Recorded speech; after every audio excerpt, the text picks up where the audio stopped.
নমস্কার, আমি ডক্টর সুদীপ হালদার এবং আজকে আমি একটা গুরুত্বপূর্ণ বিষয় নিয়ে আলোচনা করতে চলেছি। সেটা হলো ট্রিটমেন্ট হয়ে যাওয়ার পরে বহু পেশেন্ট টিউমার ফিরে আসার ভয়ে সবসময় একটা শঙ্কা বোধ করে, সবসময় একটা ভয় থাকে যে যে কোনো রকম সামান্য হয়তো সর্দি কাশি হলো, সামান্য হয়তো কোথাও ব্যথা হচ্ছে, তো তারা সবসময় একটা ভয় থাকে যে টিউমারটা কি আবার ফেরত চলে আসলো, টিউমারটা কি আবার চলে আসলো, যেটা মানে আসতেই পারে। এরকম একটা ডাক্তারবাবু কখনো বলেছিল যে ফলো আপে আসতে হবে, 3 মাস ছাড়া ছাড়া আসতে হবে। তো এই ভয়টা কিন্তু অনেক পেশেন্টের মধ্যে থাকে, এবং এই ভয়টা যে খুব অমূলক আমি বলবো না, কারণ ক্যান্সার এমন একটা জিনিস যেখানে আমাদেরও সবসময় বলতে হয় যে ট্রিটমেন্ট কমপ্লিট হওয়ার পরেও আপনাকে ইনিশিয়ালি 3 মাস পরপর, তারপরে 2 বছর হয়ে গেলে 6 মাস পরপর, এবং ডিফারেন্ট ক্যান্সারের ক্ষেত্রে ফলো আপ শিডিউল থাকে। তো সেই ফলো আপটা যত দিন যায় তত ধীরে ধীরে তার ইন্টেন্সিটি কমতে থাকে, তার হচ্ছে ডিউরেশন বাড়তে থাকে, এবং ধীরে ধীরে তার ইনভেস্টিগেশনের প্যাটার্নটাও কমতে থাকে। হয়তো ইনিশিয়ালি আমরা অনেক বেশি বেশি হয়তো 6 মাসে হয়তো একটা সিটি স্ক্যান করার কথা বলে থাকতে পারি,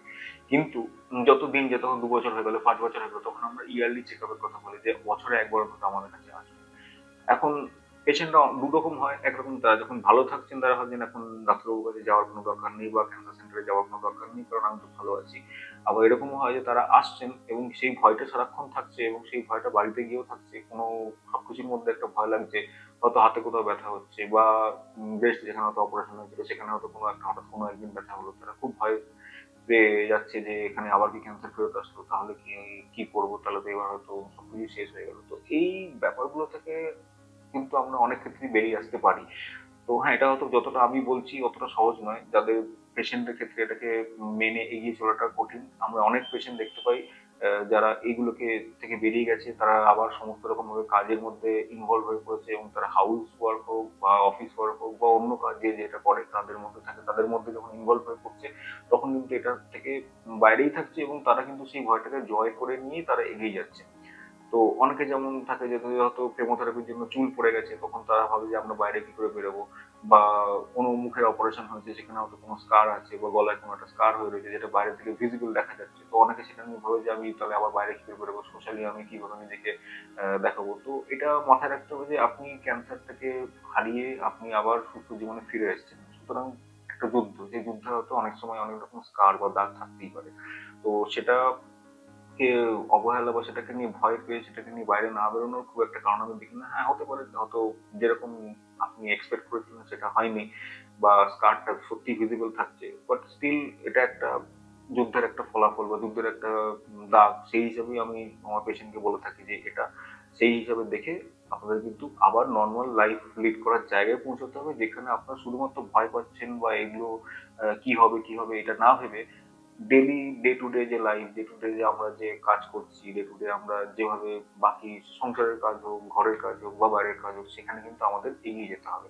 তো কিছু কিছু জিনিস করা উচিত, যেমন রেগুলার টাইমলি চেক আপ। মানে ধরুন যেরকম ডাক্তারবাবুরা বললেন যে 3 মাস ছাড়া আসবেন, তো ইনিশিয়ালি 3 মাস ছাড়া আপনাকে আসতে হবে। যে 3 মাস জায়গায় 3 মাস 5-7 দিন এদিক ওদিক করে সেটা সমস্যা নয়, কিন্তু এই রেগুলার ফলো আপটা খুব দরকার। তার মেন কারণ হচ্ছে যে যদি আমরা ফলো আপ করি, হয়তো আমরা অনেক সময় রিকারেন্স বা ফেরত আসাটাকে প্রিভেন্ট করতে পারি না, কিন্তু যদি আমরা কখনো ফেরত আসে সেটা কিন্তু আর্লি ডায়াগনোসিস করতে পারি, এবং তার অ্যাকর্ডিংলি আমরা ট্রিটমেন্ট করতে পারি। 2 নম্বর এক্সারসাইজ, নিউট্রিশন, এবং হচ্ছে তার স্লিপ, এই জিনিসগুলো কিন্তু খুব ইম্পর্টেন্ট।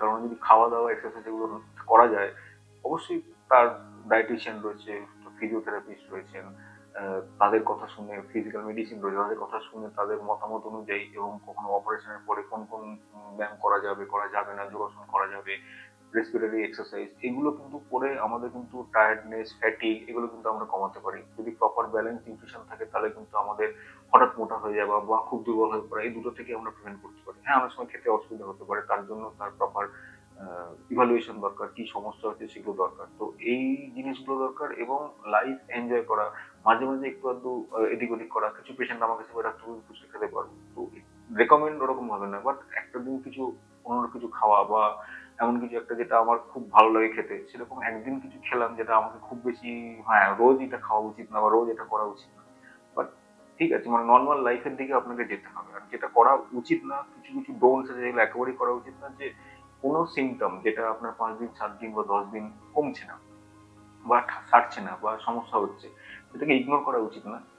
অবশ্যই সেটাকে নিয়ে ভয় পেয়ে লাভ নেই, আপনি ডাক্তারবাবুর সাথে কনসাল্ট করুন। সেটা লোকাল ডাক্তারবাবু হতে পারে, ফিজিশিয়ান হতে পারেন, কিন্তু বা অনকোলজিস্ট হতে পারে, যেটা সুবিধা, যেখানে আপনার যাওয়াটা ইজি, আর সেরকম জায়গায় কিন্তু আপনি গিয়ে এটা দেখান।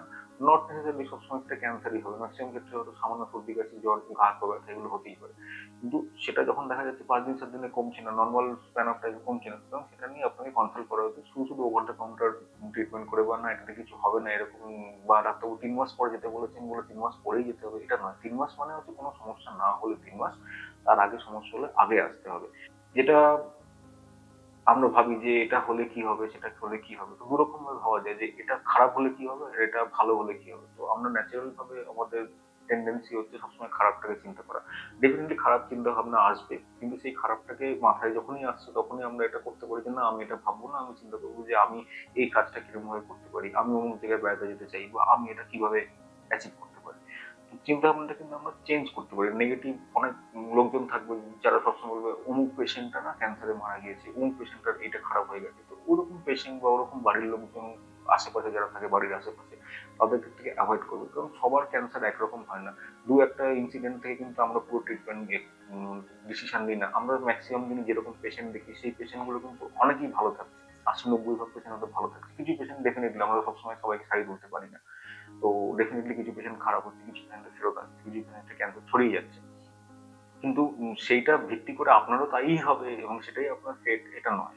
এবং ডেফিনেটলি কখনোই আপনার মানসিক অবস্থাটাকে ইগনোর করবেন না। সাইকোলজিক্যাল সাইকিয়াট্রিস্ট, আমাদের কাউন্সিলিং অনেক ক্ষেত্রে আমাদেরই দরকার হয়ে পড়ে। তো সেরকম ভাবে আমরা অপারেশন করছি, ট্রিটমেন্ট করছি, বা ইভেন আমাদের কোনো রকম নিজেদের পার্সোনাল বা প্রফেশনাল ওয়ার্কে আমাদের দরকার পড়তে পারে, কাউন্সিলিং দরকার পড়ে এবং আমরা আলোচনা করি।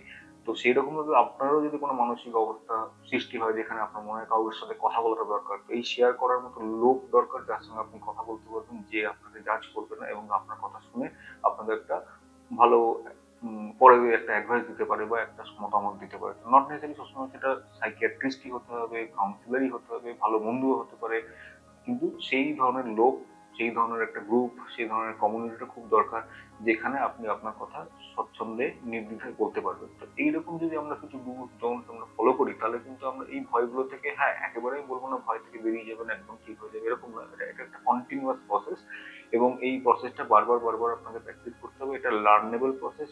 সবসময় যেটা মাথায় আসতেই পারে আমার এটা যদি ফেরত আসে, তখনই আপনি দেখবেন যে আপনার কোনো সমস্যা আছে কিনা, আপনার ফলো আপ ডেট কখন, এবং আপনার কি কি আপনার কি করছেন, একটা কাজ কি করছেন বা কি একটা এনজয় করছেন, সেই দিকে কিন্তু আপনাদের চিন্তা ভাবনা করতে হবে। তো এটাই ছিল আজকের আমার বলার উদ্দেশ্য, যে রিকারেন্স আসতে পারে ডেফিনেটলি, তার জন্যই ফলো আপ, যাতে আমরা আর্লি ডিটেক্ট করতে পারি। কিন্তু সারাক্ষণ রিকারেন্স হয়ে যেতে পারে, তার ভয়ে, এই ভয় কিন্তু থাকলে কিন্তু আপনার যে লাইফের যে এনজয়মেন্ট, লাইফের যে মূল উদ্দেশ্য, সেটা থেকে আমরা কিন্তু হারিয়ে যাবো। সুতরাং এই ভয় থেকে বেরোতে হবে এবং তার জন্য যা যা যাবতীয় যা যা করার দরকার করতে হবে। তো এটাই ছিল আজকের বিষয়। তো এটা নিয়ে আপনাদের আরো কোনো মতামত থাকলে বা এই বিষয়ে যদি আপনার স্পেসিফিক্যালি কিছু কোনো বিষয় বা কোনো কিছু আপনারা জানতে চান, তাহলে আমাকে লিখে জানান, আমি ডেফিনেটলি সেটা নিয়ে আগামী দিনে বলার চেষ্টা করবো। নমস্কার।